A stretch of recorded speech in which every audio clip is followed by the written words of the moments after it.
Hello, we are back. We're ready to do our MANTLE consecration today. We are doing the 20th star. Out of 46 stars, the 20th is the star of faith. Those are all the stars on her mantle. And faith is one of the three theological virtues. You ready, Hen? Yep, and it's down here. If you could see it at the bottom, it's the one that's illuminated. And remember, it's like the constellation. That was the word I was trying to remember the other day. Okay, so faith, one of the three theological virtues. In the vicissitudes of life, any one of us may unexpectedly be under fire by a squadron of arguments, illnesses, disruptions, injustices, and or misfortunes.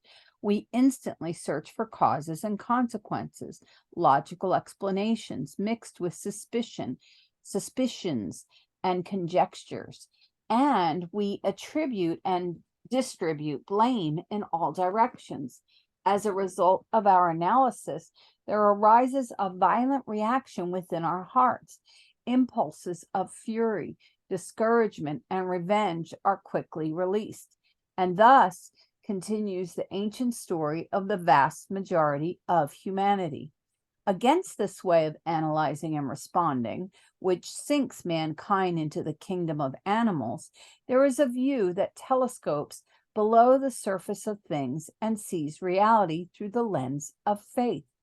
Our only enduring consolation is this vision wherein we peacefully accept life's inevitabilities, seeing behind all appearances the hand which designs and coordinates, permits, and oversees everything that happens in the world.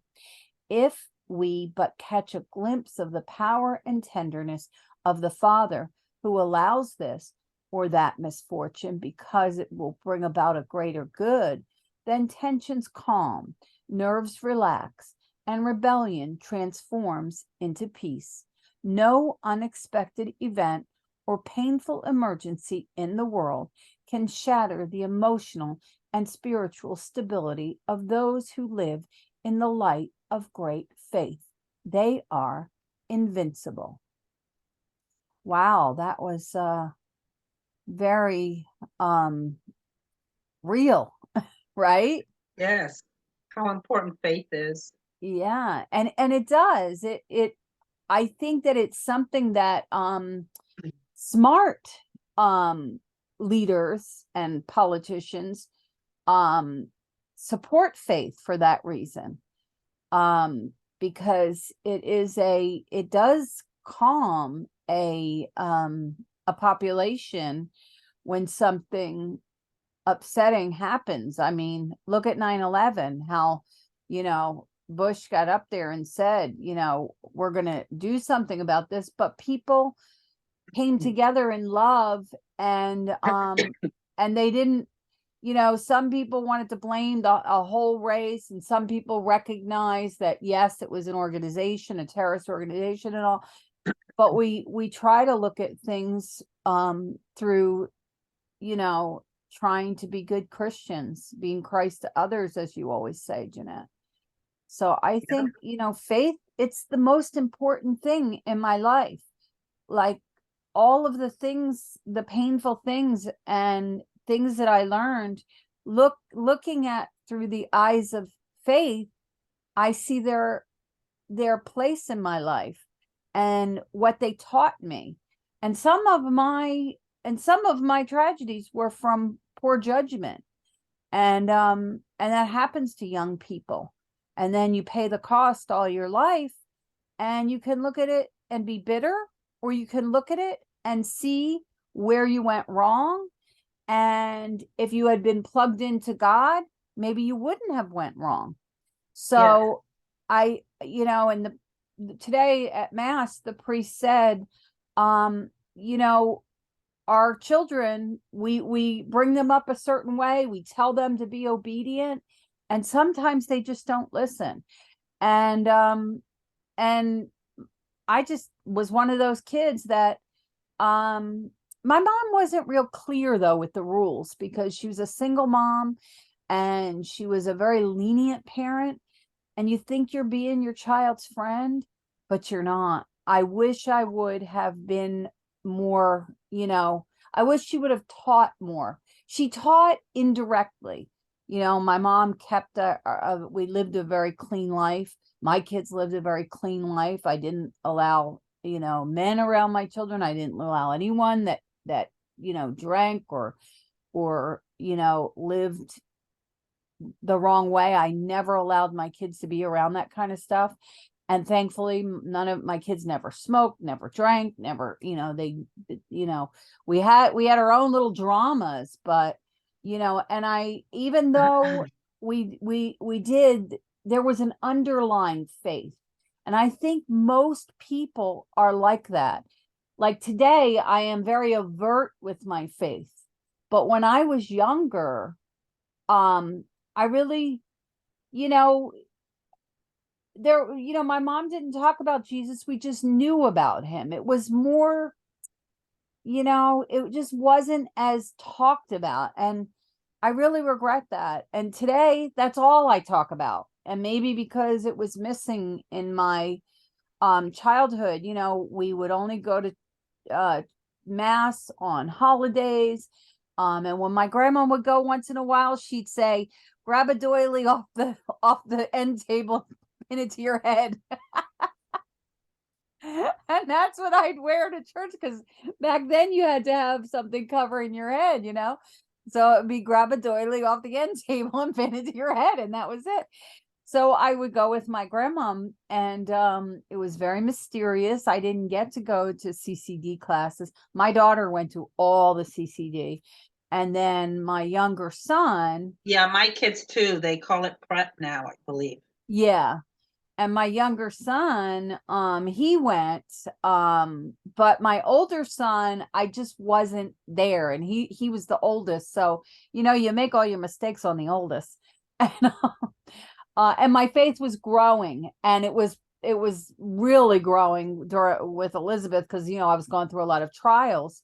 And when you're younger, you don't think like that. I think, unfortunately, spirituality develops later in life, and it's really sad. But if you look at the psychologists, the way that they say, certain development periods of human beings, spirituality usually is in your later years. And I just wish that we could retain our youth better in the Catholic Church, the way Protestants are very good at that. They are very good at that. And they need to come home to the true church and do that to build God's kingdom here. I mean, I think there's a place for it. They're trying their best. They have pieces of the truth.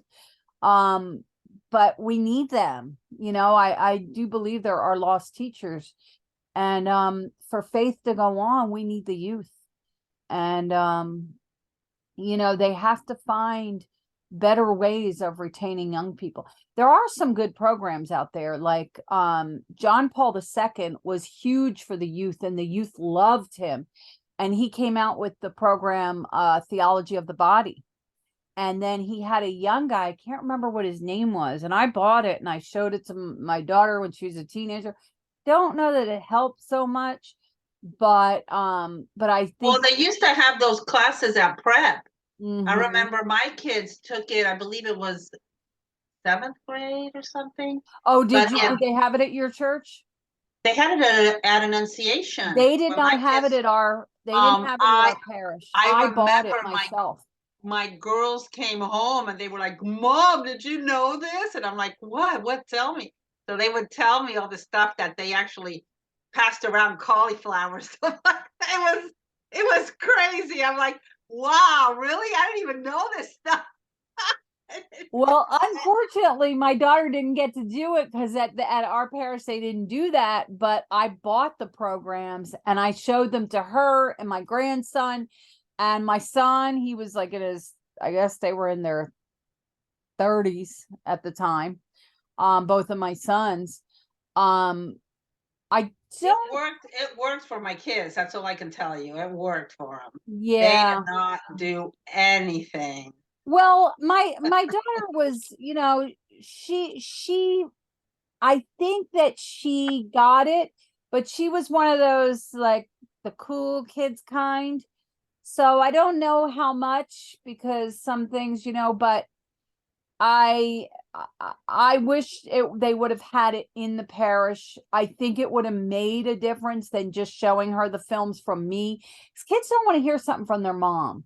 If she would have went, they had teenagers in the films, like they would show them 30-minute film and then do lessons like we do, the adult ones.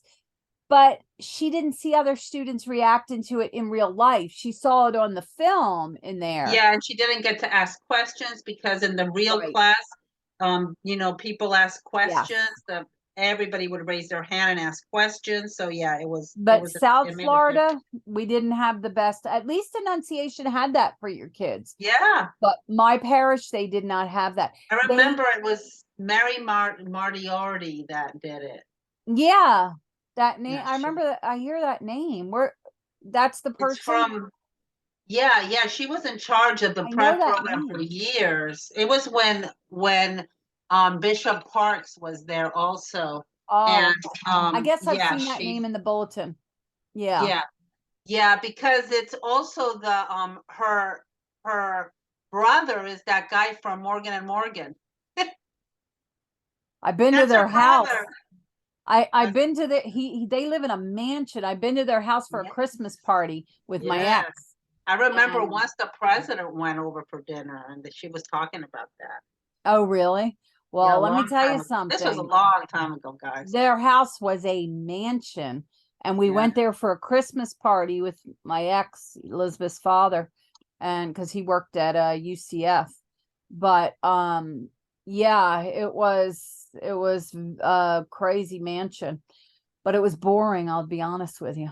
Anyway, so faith, I really think we are becoming more conscious of things. At least maybe it's just me, and I think, oh, everyone is. I think that it's coming back. I think faith is coming back in our culture because there's so much craziness. I think a lot of people are seeing the error of the free love movement of the 60s, so that's a good thing. But when you're the people that are caught in the middle, you know, but Yeah. but anyway, And yeah. guys, don't forget to pray your rosary. Pray your The rosary. rosary is part of the consecration to Mary Mantles. And we have only how many more days? Well, 26 it's more 46 days. stars. So 26 more days we have. Yes. And think about your faith today and sharing it. So important to evangelize. It's part of being a Christian is evangelizing. So Yes. evangelize. If look, my mother didn't evangelize to many people, but her kids. And then my brother, forget it, he's lost. But my kids evangelize. Both of my sons evangelize. My daughter does in her own little way.